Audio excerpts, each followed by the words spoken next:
굿모닝 큐티 가족 여러분, 해피 모티베이션 먼데이. 매년 10월 둘째 주 월요일은 국제적으로 해피 인디지너스 데이라고 합니다. 즉 원주민 그리고 이렇게 이민 온 이민자들의 전통을 존중하면서 그들의 다른 문화에 있지만 그 다른 문화도 우리가 존중하는 그런 날로 지켜지는 인디지너스 데이라고 이야기를 합니다. 1977년 유엔에서 이 부분에 대해서 언급이 되고 그 다음에 전 세계적으로는 이렇게 이민자들 혹은 그 토속적으로 살고 있는 원주민들을 우리가 존중해야 된다라고 하는 날로 지켜지고 있다고 합니다. 우리가 서로 달라도 또 서로 다른 문화와 전통을 갖고 있어도 서로 존중하는 이런 좋은 문화를 지켜갔으면 좋겠습니다. 어제도 김지찬 교수님을 통해서 우리는 참 귀한 메시지를 들었습니다. 정말 말씀이 능력입니다. 말씀이 생명입니다. 이번 한 주간도 이 말씀으로 승리하는 저와 여러분 될 수 있기를 주의 이름으로 축복합니다. 오늘 우리에게 주시는 말씀은 예레미야 19장 14절에서 20장 6절입니다. 다 함께 찬송가 395장 너 시험을 당해 1절을 부르시겠습니다. 너 시험을 당해 죄 짓지 말고 너 용기를 다해 못 물리치라. 너 시험을 이겨 새 힘을 얻고 주 예수를 믿어 늘 승리하라. 우리 구주의 힘과 그의 위로를 빌라. 주님 내 편에 서서 항상 도우시리. 예레미야가 여호와께서 자기를 보내사 예언하게 하신 도벳에서 돌아와 여호와의 집들에 서서 모든 백성에게 말하되 만군의 여호와 이스라엘의 하나님께서 이와 같이 말씀하시되 보라 내가 이 성읍에 대하여 선언한 모든 재앙을 이 성읍과 그 모든 촌락에 내리리니 이는 그들의 목을 곧게 하여 내 말을 듣지 아니함이라 하시니라. 임멜의 아들 제사장 바스울은 여호와의 성전의 총감독이라. 그가 예레미야의 이 일 예언함을 들은지라. 이에 바스울이 선지자 예레미야를 데리고 여호와의 성전에 있는 베냐민 문 위층에 목에 씌우는 나무고랑으로 채워두었더니 다음 날 바스울이 예레미야를 목에 씌우는 나무고랑에서 풀어주매 예레미야가 그에게 이르되 여호와께서 내 이름을 바스울이라 아니하시고 마골밉 사빕이라 하시느니라.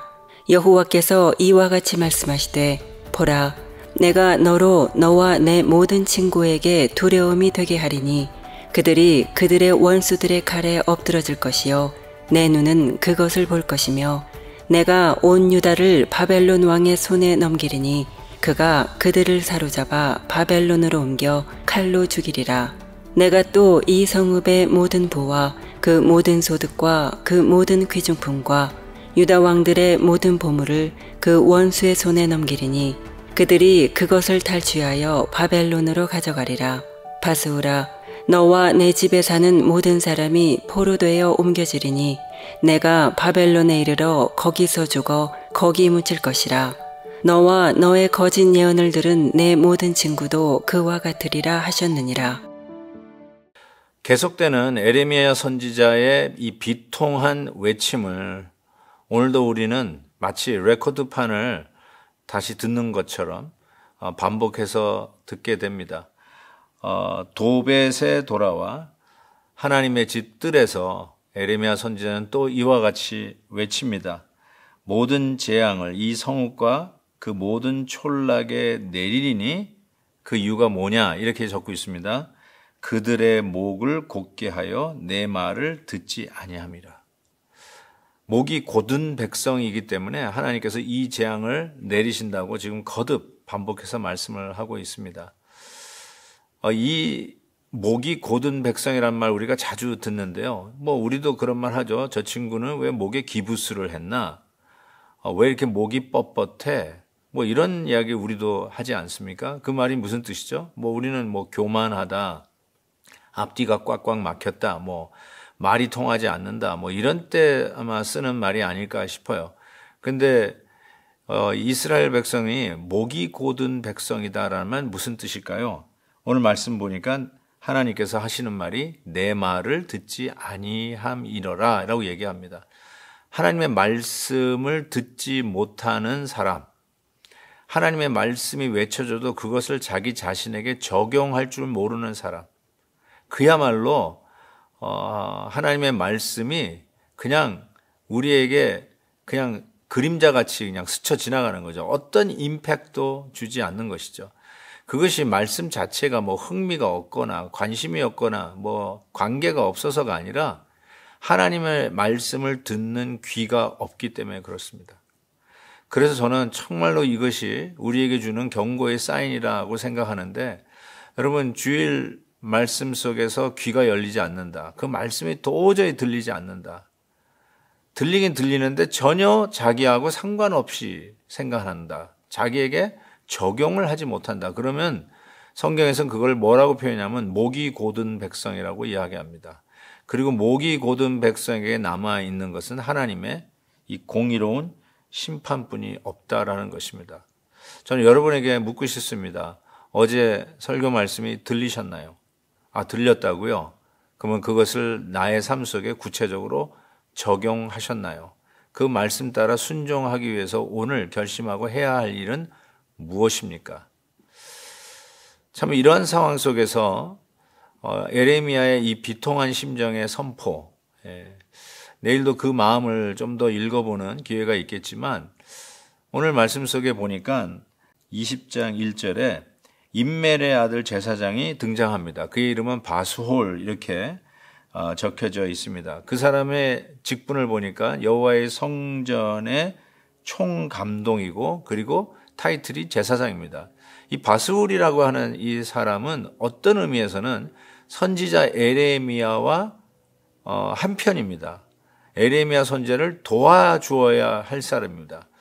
이것이 하나님의 말씀이기에 우리가 가슴을 찢으며 하나님 앞에 통회 자복하고 돌아서야 하는 것을 같이 외치며 그 말씀이 그러하다라고 도와줘야 할 자가 제사장이면서 여호와의 성전의 총감독이 해야 할 일입니다. 이 여호와의 전의 총감독이 하는 일들이 하나님 앞에 바르지 못한 자를 색출해내거나 혹은 하나님의 이 예배를 방해하는 자들을 끌어내는 자가 아마 이 여호와의 성전의 총감독이 하는 역할이라고 할 수 있습니다. 그런데 이 바술이 정작 그런 일을 하는 것이 아니라 에레미야가 하나님의 말씀을 곧이곧대로 전했다 해서 그것이 자기네들 듣고 싶은 말이 아니라 해서 어떻게 했는 줄 아십니까? 2절 보세요. 이에 바술이 선지자 예레미야를 때리고, 어떻게 하나님의 종 선지자를 때릴 수 있습니까? 어떻게 이런 일들이 일어날 수 있습니까? 에레미야가 뭘 잘못했습니까? 자기가 듣기 싫은 말을 선포했다는 것 말고, 에레미야 선지자는 스스로도 이런 말씀을 전하고 싶지 않았지만 하나님의 말씀에 사로잡혀서 전할 수밖에 없었지 않습니까? 그런 에레미야에게 격려하고 위로해 주기보다는 그를 때리다니요. 어떻게 이런 일이 있을 수 있습니까? 하나님의 말씀의 종들이 정말 하나님의 말씀 속에 비통한 심정으로 오늘도 외치고 있는데, 내가 듣기 싫다고 해서 모함하고 어떤 프레임에 씌워가지고 악한 사람으로 몰아치고 진리를 왜곡하고 사실을 완전히 뒤집어 버리고 그러면서 자기의 의견이 마치 옳은 것인 양 주장하는, 만약에 그렇다면 하나님의 선지자 에레미야를 주먹으로 때린 것보다 더 큰 충격으로 하나님의 종들에게 상처를 주는 것은 아닌지요. 사랑하는 우리 큐티인 가족 여러분, 정말 하나님의 말씀을 들을 때 겸손하셔야 됩니다. 가장 옆에서 도와줘야 할 바술 같은 이런 제사장과 여호와 성전의 총 감독을 맡은 자가 도와주기는커녕 오히려 반대를 하고 에레미야를 때리기도 하고, 어쩌면 이 세상은 그런 시간이 아닌가 하는 안타까움마저 듭니다. 정말 여러분이 섬기는 교회 귀한 말씀의 종들을 격려하십시오. 그 말에 귀를 열고 순종하십시오. 대항하거나 그들의 마음에 상처를 주는, 주먹질보다 더 강한 강타를 내리는 그런 왜곡된 말로 절대로 가슴 아프게 하지 마십시오. 하나님께서 오늘 말씀에 엄중히 경고하고 있는 것입니다. 그래서 이 4절 이하에 보면은 이렇게 이야기하고 있지 않습니까? 그들의 원수들의 칼을 엎드릴 것이요 네 눈은 그것을 볼 것이며 네가 온 유다를 바벨론 왕의 손에 넘기리라, 이렇게 얘기하고 결국은 바벨론으로 옮겨 칼로 죽이리라 라고 얘기했습니다. 하나님의 심판이 있습니다. 공의로운 심판이 기다리고 있습니다. 말씀의 종들은 가감없이 말씀을 외칠 것이며 겸손한 주의 백성들은 아멘으로 회개하며 받을 것입니다. 그것이 사는 길입니다. 하나님 아버지, 오늘도 말씀을 통해서 깨닫게 해주셔서 감사합니다.